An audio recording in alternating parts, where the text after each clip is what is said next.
to Kathy Lunch and Learn.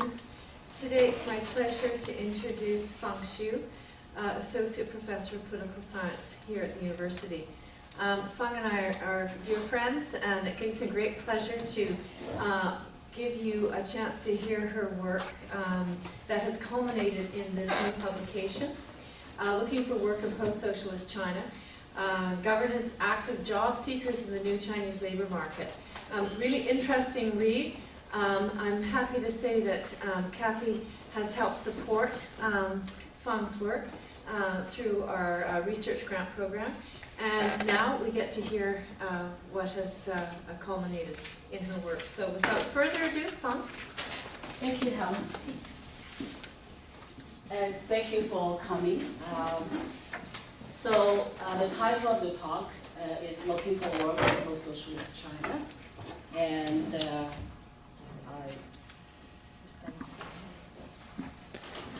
so just give you an outline of what my talk will cover. First of all, I'll talk about the nature of Chinese modes of governance. And then I will talk about governmentality, a theoretical framework called governmentality, which is influenced by French political theorist Michel Foucault's work, and how that can be applied in China. And thirdly, why choosing unemployment as side to trying to understand the nature of Chinese modes of governance, research method, and by conclusion, I'll talk a little bit about sort of general kind of implications of my research.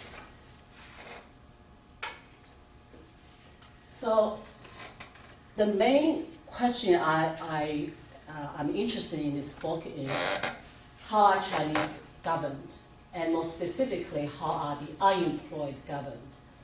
So my hypothesis is really there is really a mixture of neoliberal and pre-existing modes of governance, all at work on this side of unemployment, and the results of that mixture of governance is really quite interesting and surprising. Now, what I'm trying to say here is not to say that China is turning towards neoliberal mode of governance. What I'm just trying to say is that at the site of unemployment, we see a trend of neoliberal governance in combination with pre-existing modes of governance in China.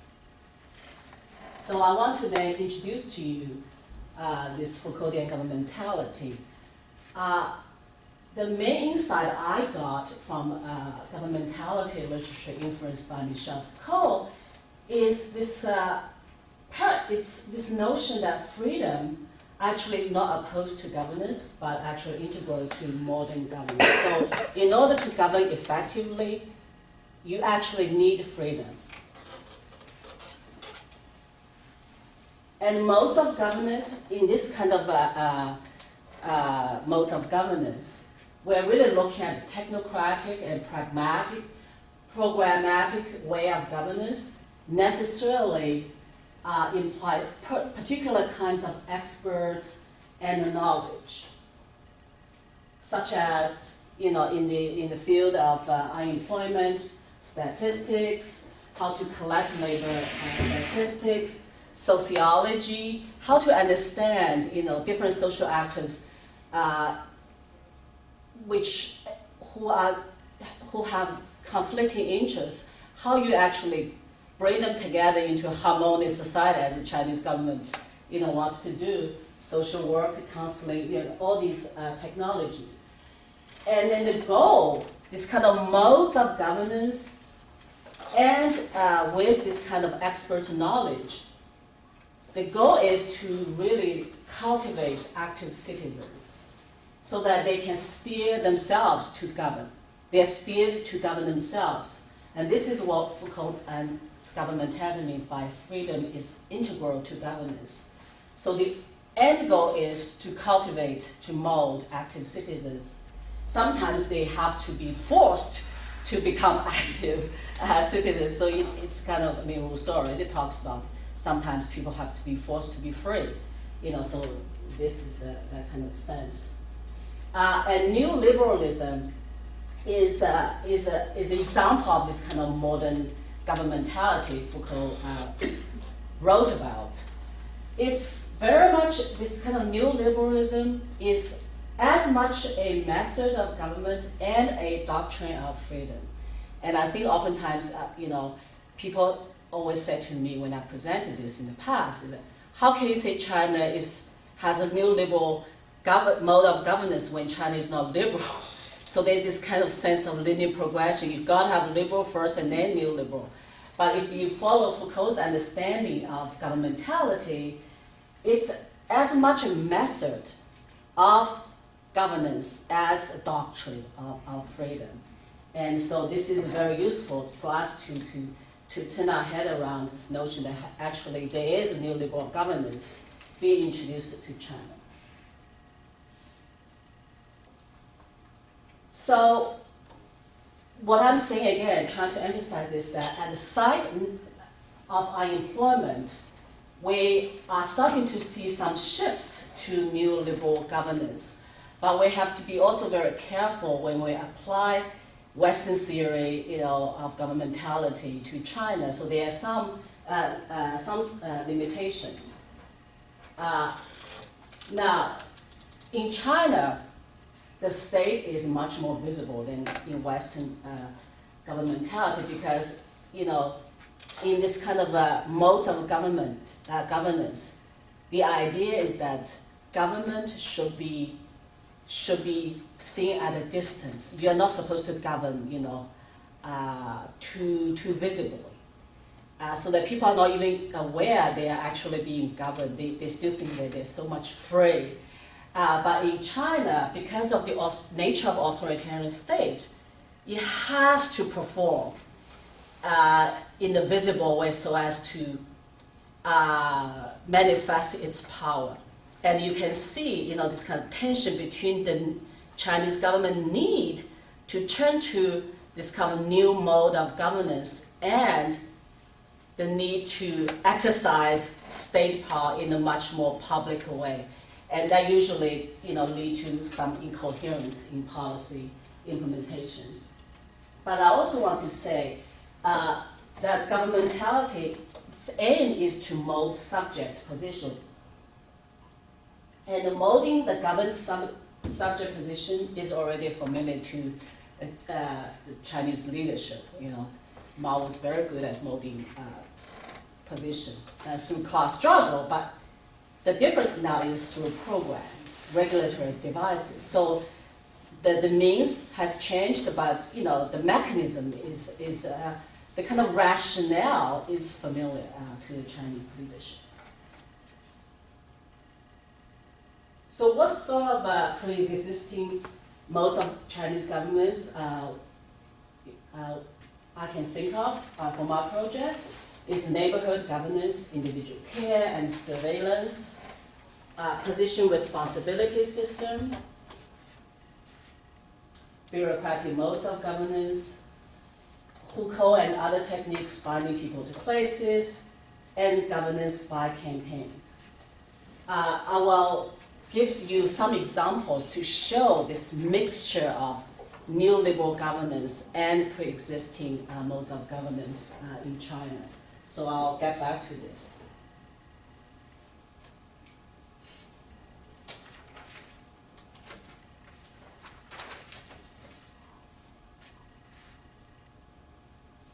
So then, why unemployment as this emerging site of governmentality then? Before we even talk about unemployment, I have to fill in with this bit of context of an emerging labor market. During Mao period, some of you know this already, but for those who don't know, during Mao period, the central planned economy, there was no labor market to speak of. Therefore, you can't really talk about unemployment. So in the post-Mao period, we're talking about an emerging labor market symbolized by this smash in the iron rice bowl. And you start with introducing contract labor in the mid-1980s. and then workers from state-owned enterprises being laid off. It's called 下岗工人, off-post workers, and then also introduce migrant labor to the labor force. So all these major factors really, in combination with each other, led to the emergence of the labor market, and these were all done by deliberate government policies. Unemployment in China up until 1994 was not officially acknowledged, even though, in terms of just kind of people who were actually not being able to find work, always existed even in Mao's China, but it was not officially acknowledged. It was officially recognized in 1994, and this is what's interesting. When unemployment finally was officially recognized in 1994, unemployment is no longer considered a problem. Why? Because it's considered as such a natural part of a market economy. Of course, it exists. The problem becomes inactivity is the problem. So unemployment is not a problem, but inactivity is a problem. And when we talk about the sort of the unemployment is finally recognized, we also have to look at the effort of molding new subject position which is compatible with market economy. So there are a lot of programs put in place to actively make the subject called the unemployed. And this new social category was created. In the past, you didn't have, China did not have this social category called the unemployed. They had off-post workers, and these were not considered the unemployed.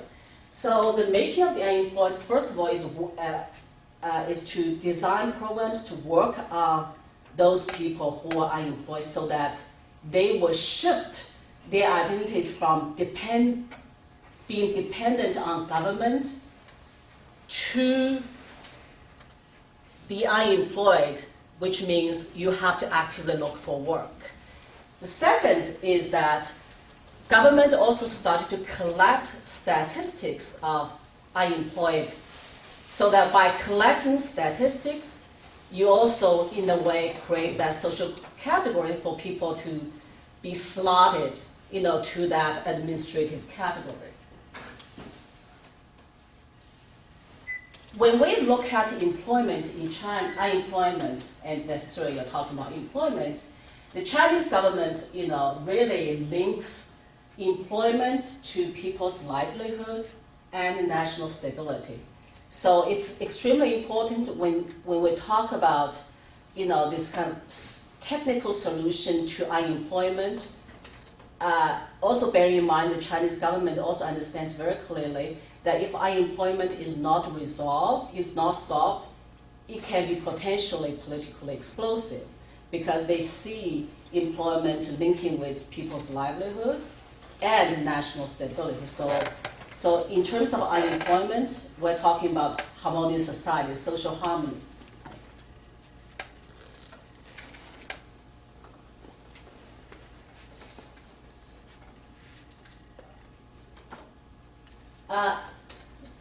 In terms of, I think I'm missing a page.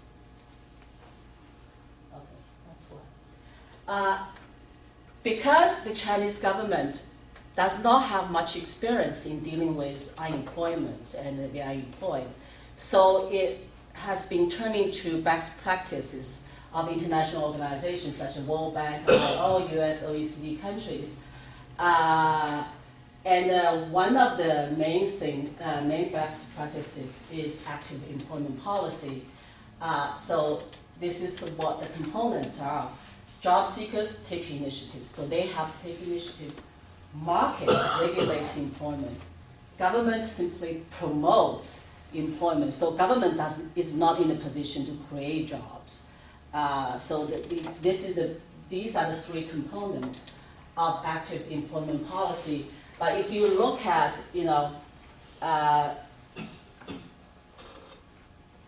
different countries, especially Australia and New Zealand, which sort of provide good examples for the Chinese to learn.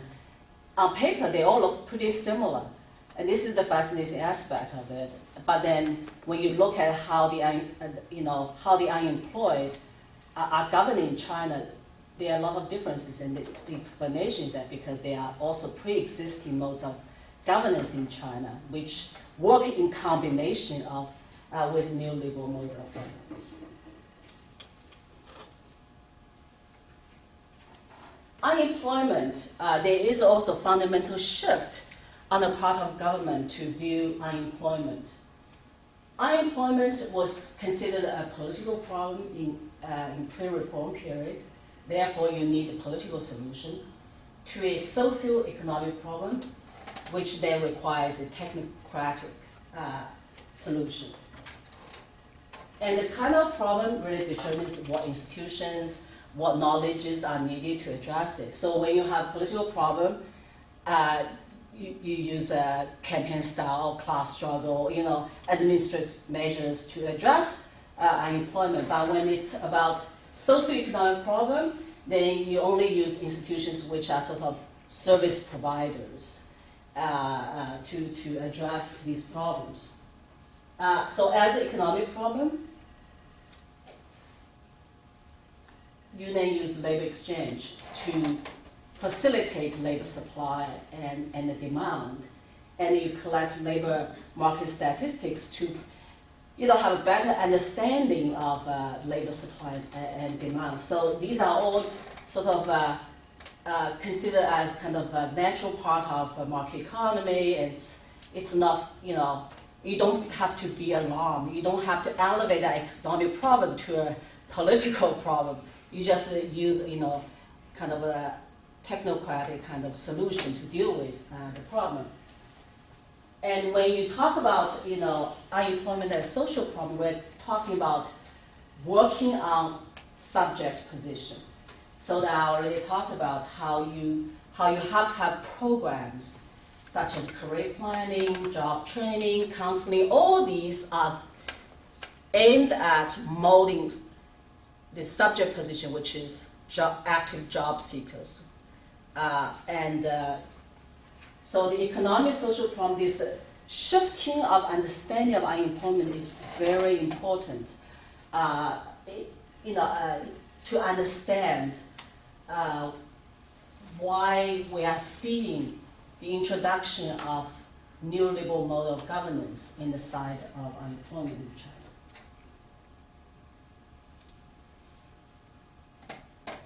So to capture what I just said, my interest in this book is really to ask how is a technocratic vision of governance realized in the area of unemployment. When I talk to people about my book, people always say, "Oh, this is great," because they always wonder, how does market economy just happen? It doesn't happen just from, thin air. So I'm really interested in this, and my research sites are in the Yangtze River Delta, and two main reasons I picked these sites are because I'm familiar with these research sites, and doing research in China, you have to have contacts. Secondly, these sites, Shanghai, Wenzhou, Hangzhou, Ningbo, these sites are economically more prosperous areas, and they actually experiment with neoliberal mode of governance. For example, Shanghai is the first city which experimented with flexible employment and a minimum guaranteed living standard. So these are the two main reasons I choose these sites. And the research period, I conducted the research with staffs in all these different organizations in my book from 2006 to 2009.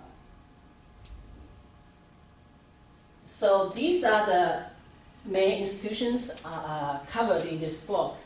Laws on unemployment, employment, public employment agencies, community research organizations, university career centers, and temporary staffing agencies. So my book is organized based on, each organization has one chapter.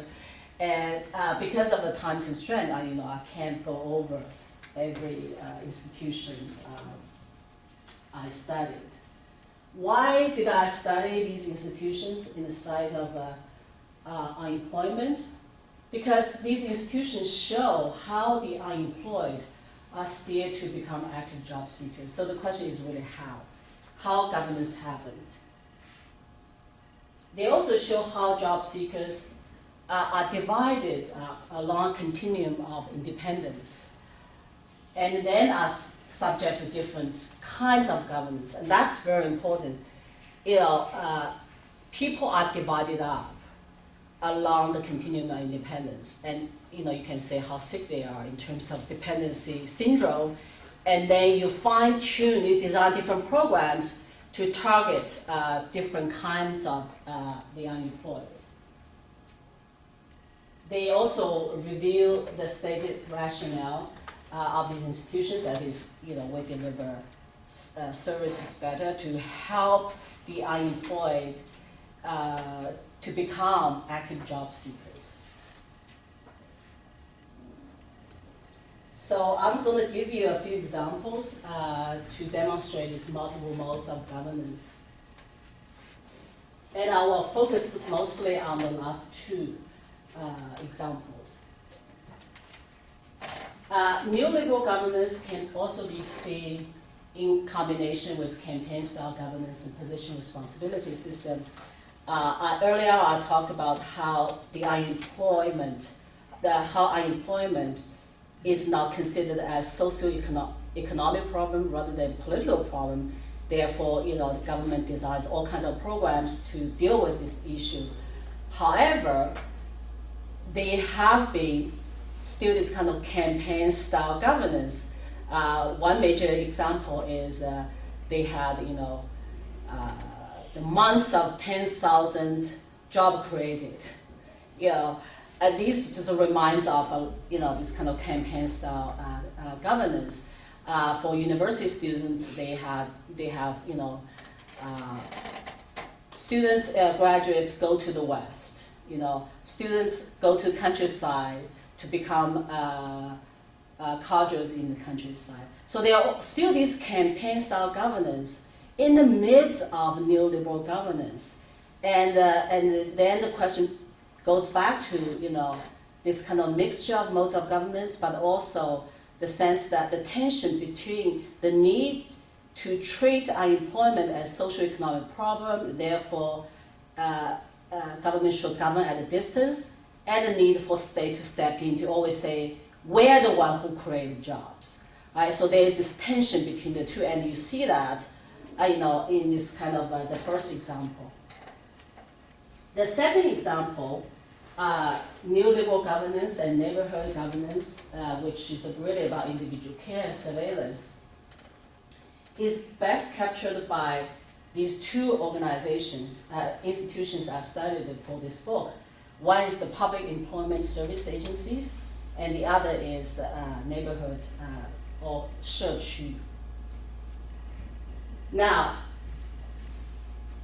as I said, people are divided into different categories depending on how much help they need for them to become active job seekers.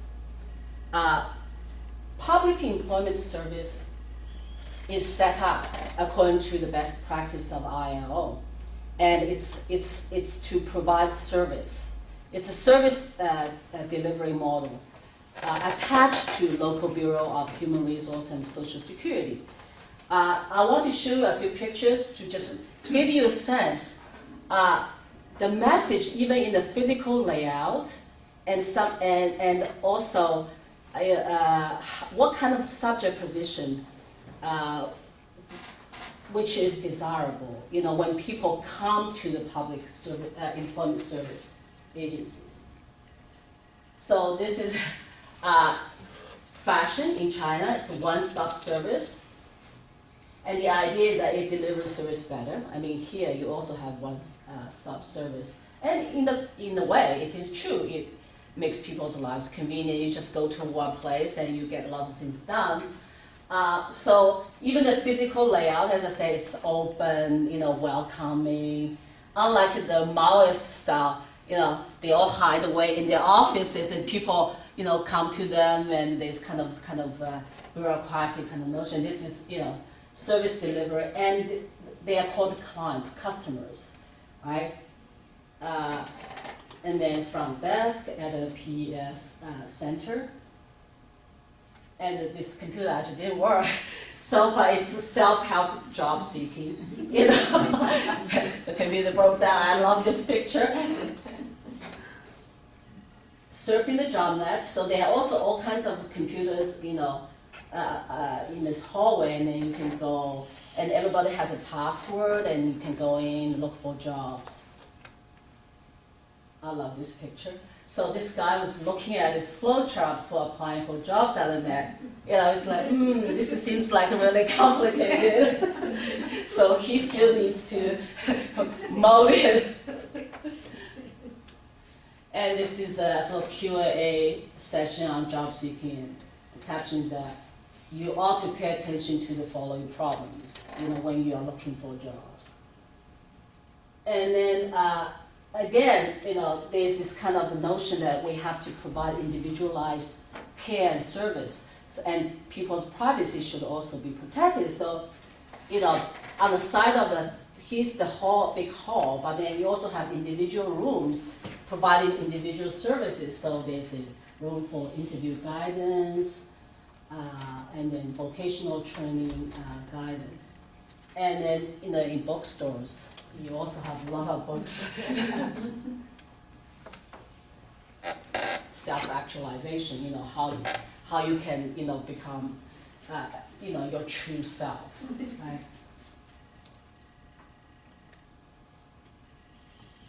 So, I actually sat in on one of the job counseling sessions, but I was not allowed to write, obviously because of a privacy issue.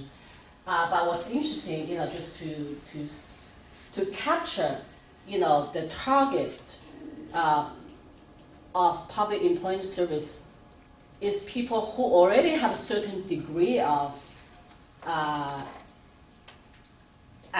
activation, because you actually already decided you go there, you want to go there, right? So that the initial initiative is already something, because there are also people who don't even have that degree of activation. So, but then among those people who actually went to PES, there are different groups of people who need different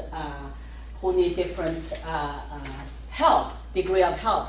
So I just want to give you, I love this quote, this staff who worked in PES.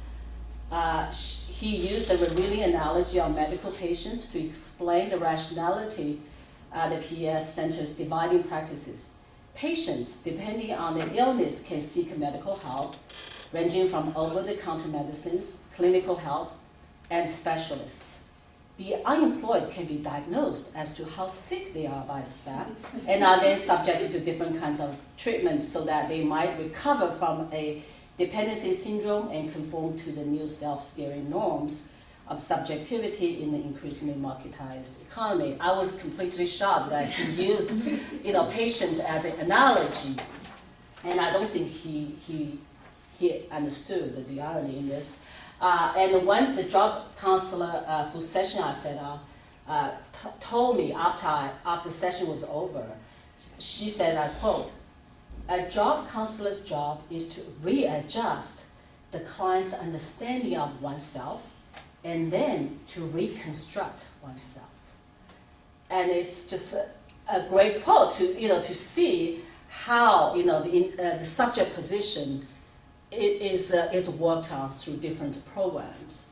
So as I said, that people who actually go to PES are already those who have certain degree of independence. They already have that desire to look for jobs. But what happened to those who don't have desire to look for jobs? Those who are considered the most difficult to get jobs, well, they're the targets of 社区 community. Right? And and in 社区, they also have employment assistance. So their jobs are to knock on people's door and keeping track of the employment status. So they have a very minute detail, knowledge of everybody in the neighborhood, their employment status, and also because employment status is constantly changing, so the government said you must use dynamic management style to do your job. So you have to keep following. You can't just say, oh, now I know, I mapped out the employment history of my neighborhood and then I can sit. No, you have to constantly follow, right? And this is all in terms of kind of individualized care. We have to then, provide everybody a kind of plan as to how you can get on jobs. For those of you who know neighborhood committee, during Mao period, the image is all grannies. They had nothing better to do, so they will, mind everybody's business. But their task at those times was to know everybody in the household and try to weed out class enemies. But nowadays, they're more professional, right? It's employment assistants. They call employment assistants, and their jobs are to help those unemployed to get jobs. But the techniques are still very, the mode of governance, employment assistants use is still similar. It's the kind of individual care and the mutual surveillance. But then it's also then in a new language of neoliberal governance, that is, we provide individual care, help them to design career plan, and then they can get jobs. But still, the mixture is that even in that kind of neoliberal mode of governance, employment assistants still talk to me saying that to do our job, we have to use emotion, feelings, right? You have to use 感情. So it's not also the cold kind of neoliberal governance. And when I talked to a friend of mine who does similar work in Australia, she was completely surprised, this aspect of model governance in targeting those most difficult to get jobs. My last example is about university, how neoliberal governance mixed with bureaucratic modes of governance. I was not able to produce a complicated flow chart of job seeking. I tried many times and then eventually last night I abandoned it. It's too bad. But what's interesting, because it really captures the convoluted steps you have to take to even enter labor market for university graduates. So I interviewed several staffs in different universities in Shanghai, in Ningbo, in Hangzhou. And all of them talk about, the predecessor of University Career Center is student office. And they all emphasize the change, from office to center. Office is sort of, you're not providing services. But if it's center, then we're focused on providing service. And so one staff said that our target is university students in their graduating year. Students are educated to have a career plan and an understanding of the market. In career guidance, we invite professional career counselors to provide level 1 to level 3 counseling. They also provide psychological help to students. So, this seems like their mandate is to provide services to help university graduates to actively look for jobs. And then I was shown this brochure which has these flow charts.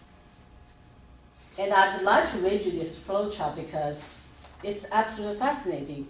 And I was reflecting on wow, this is really difficult to even leave university for these graduates, all these steps. And when I graduated, we just graduated, there were none of these steps. So the flow chart involves the following steps. Students need to enter the labor market to actively look for work. they will sign an employment agreement with an employer. University will then verify and stamp the agreement by government policy signed by the employer and the student and witnessed by the university. The center then records the student employment agreement on its website. If the student has local hukou, where the university is located, for example, Shanghai hukou, then he or she is registered in that year's national employment plan. And then university officially sends the student to join the workforce. If the student does not have local hukou, the student also has to apply for Shanghai in a local hukou or resident permit according to the current year's policy on getting Shanghai hukou. In order for a student to graduate, more steps must be taken after the employment agreement is signed. The university distributes a form to graduates that they must take to various places on campus to get stamps of approval, for example, to the library to return their library card, to the health clinic for a health checkup, to the college for degree verification. Once all the necessary stamps are obtained, students submit the form to university administration. The university then issues a student's report for duty certificate used for getting started on their employment, a hukou transfer certificate, a graduation diploma, and a degree certificate. Final step. The university officially sends students' personnel file to their employers, and finally graduates report for work with their report for duty certificate. So I was like, doesn't seem like you're providing service to, for active job seekers. First of all, I talk about how hukou still is very much in place. So it really limits, students to actively look for jobs wherever jobs are available. Secondly, with this complicated flow chart, I asked one director at the center, I said, can you explain to me why, this complicated process for graduation? This is the key. He then told me the rationale is actually found in the end point of the process, the issuing of a report for duty certificate. All the steps then work backwards. Right? So the rationale is at the end point, and the report for duty certificate is printed under the supervision of the Ministry of Education. Those who are listed in the National Employment Plan are qualified to receive one. In order for students to be listed in the National Employment Plan, they must sign an employment agreement, also printed and distributed by the Ministry of Education. So you can see the new liberal governance working really cross purpose with bureaucratic modes of governance. And I think that, again, this is the tension I talk about, the need to distance itself from solving unemployment, but also the need for social control. Because the Ministry of Education really has nothing to do with job creation or anything, but it still wants to keep track of students and their employment status, and so on and so forth. So by way of conclusion, I want to talk a bit about elevating those concrete to general points. And I think the first point is this kind of new mode of governance acts as a distancing act. That is, it is to enable government to distance itself from the running of daily activities. And when you distance yourself for this kind of solving unemployment issue, for example, you're also distancing yourself from accountability. So if something goes wrong, it's not our problem, and it's reflected very well in community, 社区 building, which is self-governance. But it's not really self-governance. It is to say, you take care of all these affairs, and you also elect, the head of 社区. And it works best, I was told that, because if something's wrong, they cannot blame us because you elect the head. So this is just one example of this kind of new mode of governance as a distancing act. And then also the second general point I want to make is creating new administrative categories and governing through dividing practices.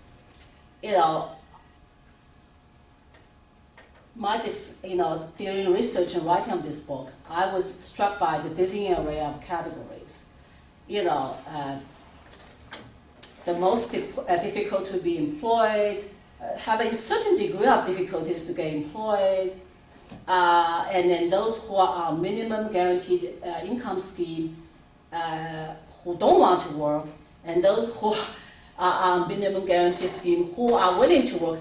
The categories goes on and on. And the beauty of dividing practice, as Foucault says, is that you can fine-tune your program so much better and target them efficiently. And I think the staff I interviewed really understood this perfectly. Right? Why you crowd, the whole service, while everybody goes through the same channel, while you can disperse them and provide, targeted services. The third general point I want to make is this relationship or the tension between the political and the social, which I already talked about early in the talk. That is the desire to turn unemployment into a social problem. And in the Chinese context, the understanding of social problem is, to use Mao's word, is contradictions among people.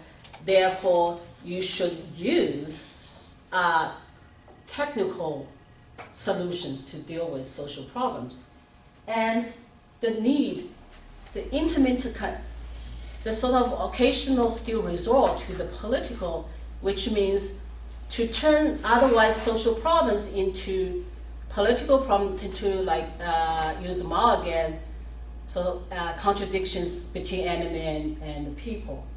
So what you have is that you actually politicize what's considered as social, right? So you can see this kind of tension between the desire to not to politicize social problems, therefore, lead to class struggle or social unrest, and then the desire still to step in to politicize issues. And this is manifested in a lot of local government officials, and they tend to, their mode of operation is always the Mao's kind of campaign style operation. So some sociologists in Tsinghua University said that, we see this paradox.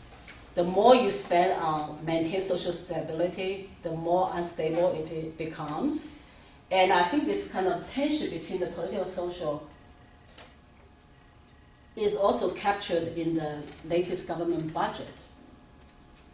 They spend a certain amount of money on social stability, but they also spend a lot more money on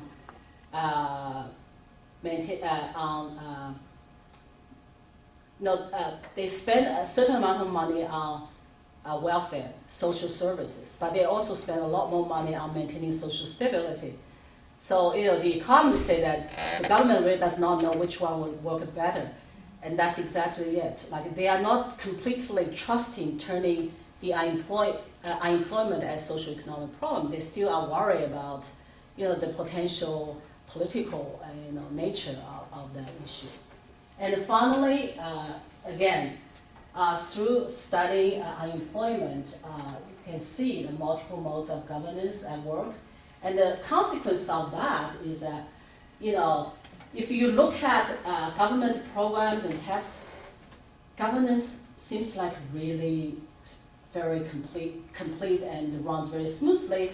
But if you use sociological investigation, which is my research method, you really see cracks in coherence and completeness because of this kind of multiple modes of governance at work, and sometimes they work across purpose. So I think I'll end here.